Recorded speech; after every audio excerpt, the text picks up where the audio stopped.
Aujourd'hui, l'objectif c'était de plusieurs choses. C'était d'abord de présenter l'intérêt qu'il y avait à conserver les haies et les vieux arbres sur un site Natura 2000 dédié aux vieux arbres. Et c'était aussi d'essayer un système de plantation de haies, de regarnissage de haies en fait, dans des haies déjà existantes. C'est toujours le problème lorsqu'on veut regarnir une haie, c'est qu'il faut tomber la clôture, il faut commencer à créer un sillon, à raser un peu pour pouvoir avoir une terre un peu intéressante pour commencer à planter.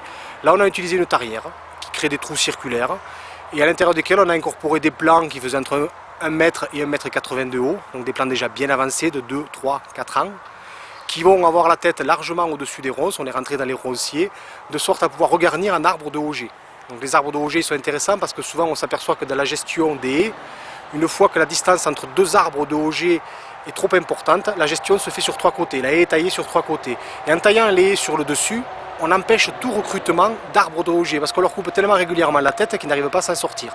Donc là, l'idée, c'était de planter des arbres déjà suffisamment développés, qui puissent déjà avoir la tête qui sorte en dehors des ronces et assurer donc leur développement, alors bien sûr en veillant à l'avenir à ne pas leur couper la tête, bien évidemment.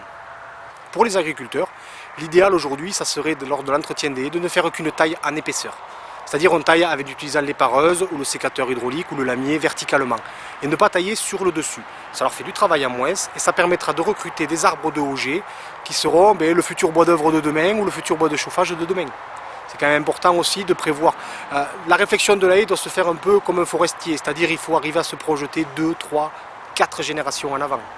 Les arbres qu'on laisse pousser aujourd'hui, c'est les petits-enfants ou les arrière-petits-enfants qui les couperont demain pour du bois d'œuvre ou du bois de chauffage.